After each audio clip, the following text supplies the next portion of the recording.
the units that we're going to be able to summon. And we got the information on Brave Exius.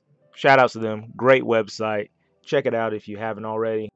Uh, really, really good stuff.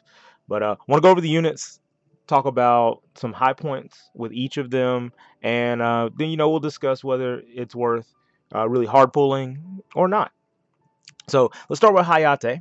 Hayate is going to be the easiest one to get on the banner. 3-star base, 6-star max. He just got his 6-star away. However, he doesn't really gain that much from it, and unless you're extremely new, he's just not going to be that great of a character to take into battle. It's got Man-Eater as far as for extra damage versus humans. He can deal some status effects, such as like Shin Slumber Blade, which is an 80% chance to sleep all enemies. And so he has some cool stuff, but if you're already late in the game, it's just not going to work out. He doesn't have the stats. The evasion is just not there for him. But you still want to get him because you want to farm Black Cow at least once. It's the best hat in the game for a physical attacker, bar none. So that's really all you got for Hayate. If you get him for the Trust Master. If you've already got him, then, well, if you pull him, you're just going to feed him for the Trust Master. That's where we're at. Next, we've got Charlotte. Now, Charlotte is a 3-star base, 6-star max. When she came out, and she was a really good tank if you did not have a 6-star tank. And now that she's got her 6-star, she's going to be useful to a lot of people, especially if you don't have like Cecil, if you don't have Warrior Light or Veritas of the Earth. She's nice. So if you get her, that's really, really good. She's got a character quest, sure to get that, because it definitely gives her another boost of power. You equip her with Patriot. And her Trustmaster is okay. Equip a heavy shield. It's not the greatest because you don't have a lot of people on that can't already. But it's there. It's there, and it's an ability for you. With 6-star, she gets pretty decent defense, and she gets really good hit points at 36, 68. And she's a tank, so that's what you want. Her equipment is really good as for a tank. And as I was talking about Patriot earlier, Patriot gives you Cleansing Light along with 37 good shield. And then Cleansing Light is really good because it can cure poison, blind, sleep, silence to all allies. So nice team cure. So she's really able to help out with Q heals. And the biggest thing about her with 6-star is that she gets a group refresh. So that's great. With Lift Spirits, she gets 50% chance to stop one. It's only for one turn, but that's very good. She gets Emboldened in case you need to buff really quick, and she also gets Grand Shield, which is with us. You get a 50% chance to protect all allies from physical damage, with physical and magic damage mitigation of 50% for 3 turns to the caster. So it's an AoE cover. Along with that, she has Royal Armlet, which is a 50% chance to cover passively with 50% damage reduction, and Immortal Spirit, which gives her a 50% chance to not die if her hit points are above 70%. So she can even squeeze out some extra rounds on things like the Agion trial or some heavy hitting bosses. You just provoke with her and make sure she takes the big hit, and she might not die. She also has Shelga. She has some really cool stuff. Her limit burst is a small heal, and it has a defense increase on it. Maxed out at 6-star, it gets all the way up to doubling your defense at 100%. So it's pretty cool. Pretty cool. So yeah, if you've got her and you don't have any other tanks, she can definitely do the job for you at 6-star. So be sure to consider her. Now we got a new unit. We've got Veritas of the Waters. And Veritas of the Waters, she is really cool in the story, And so let's talk about her and see what she's going to bring to the table. Um, like all the other Veritas, she has a theme based on her element. She gets Water Jaw, so she gets the magic spell that's AoE water damage, and it has a consecutive damage increase. So if you keep using it, it gets all the way up from 2 times to 5 times damage. So that's nice.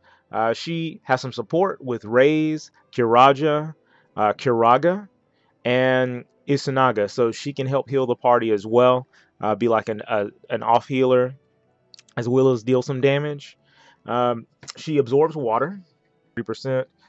She doubles her magic stat and her spirit stat, so that's very cool.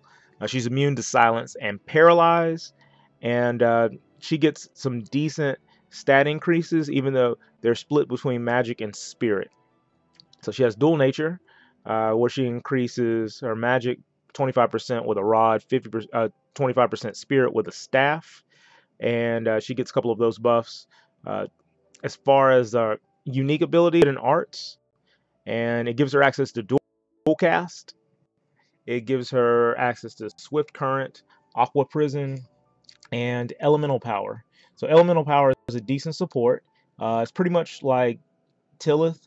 I'm using 2 skills at once because you get defense and spirit up by 40%, and then you also get resist all by not the same as damage reduction, but still very good.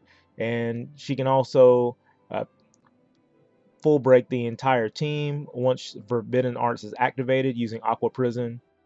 45% stat decrease to all stats for all enemies for 3 turns, so that's nice. And it deals decent damage too, 2.4 times damage. So she's got some nice tools to help out with the support. She's not going to be your best damage dealer, but she can definitely fill the role and kind of like spot heal. She can cure. She can deal some damage. So she can do a lot of things to help you. Mars really good. It boosts spirit when equipped with staves. Boosts magic when equipped with rods. So if you wanted to dual wield, you could get both stat increases, just like the rest of her nature. So very interesting.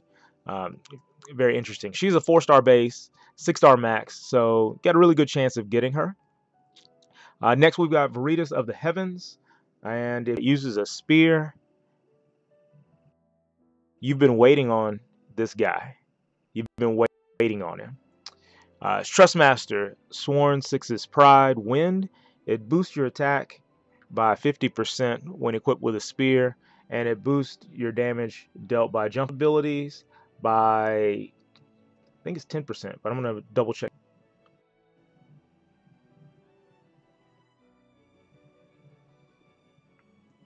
25%. So you can only have one of these materials at a time. It's not stackable, but you can also stack it with the new spear that we're getting from the raid right now. That also increases jump damage by 10%. So that's a total of 35% extra damage on jump attacks, and then 50% attack increase when equipped with the spear. So very nice. This is what a lot of units have been waiting on, especially dragoons. Elza's guy. Now, the big thing about this guy is that he has a sequence of jumps, and they are called Spine Shatter Dives. And the way they work, as you level, you get Spine Shatter Dive 1, 2, 3, and then 0 once you max him out. The key to dealing damage with this guy is going to be using those attacks in order. So Spine Shatter Dive 1 is 2 times damage, 1 turn jump delay. Spine Shatter Dive 2 is a 3-time damage with a 2-turn jump delay unless you've used the first one before it. Then you only have a 1-turn jump delay, and it increases to 5 times damage. Dive 3 is 4 times with a 3 jump delay unless you've used Spine Shatter Dive 2. Then you only have a 1-turn jump delay, and it's 5 times damage as well. And then you got Spine Shatter Dive 0, which is 7.5 times as far as damage with a 10-turn jump delay if you use it by itself. If you use it after Spine Shatter Dive 3, then you only have a 1-turn jump delay. So You know, they are built for you to use them in order. It's its own rotation. So once you start it, if you're not going to finish it and you have to do something else, you're better suited to start over unless you know that hit is going to kill, because you're just going to lose a lot of damage based on the increased jump delay if you start anywhere in the middle. So, because if you start, let's say you start with Spine Shatter Dive 3, you've got 4 times with jump delay of 3 turns. So you're basically down to one physical damage of 1 time per turn based on how long you got to wait before you can attack again. But if you do them all in order, you got 2, 7, 12, and 19 divided by 10. So, you know, you're almost looking at 5 times over the course of the entire combo, you know, with your jump delays included of where you have to wait. So very, very worth it to just keep the whole chain going. If you got to use, then he's got Eroja. It also powers up with consecutive use, absorbs wind damage, and boosts his attack and hit point as far as when the hit points are below 30%. And so really, really good, very nice attacker. Be sure just to use the combo in order so you get the most damage out of him. And get that TMR because he loves it. All the other spear units, they really love it.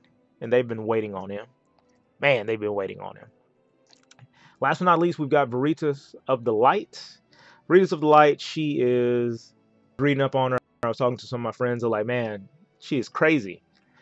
She's tied to the light element, just like the rest of the Veritas. She doesn't care. She's going to shoot you, and it's going to hurt. So she is a hybrid damage dealer.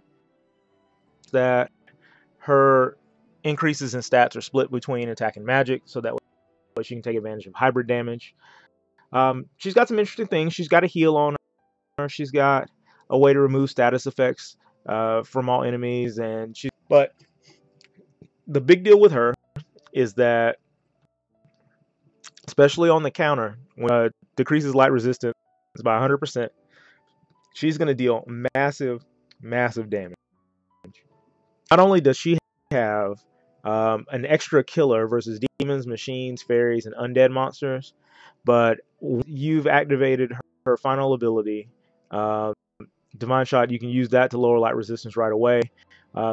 Damnation is just there for Saint Buster. It allows you to use it for 3 turns. That's all it's there for. Saint Buster is 16 times light hybrid damage to all. If you get a light debuff on everybody and you break this out, that's it's one hit. It's the finisher of a lifetime. It is rude.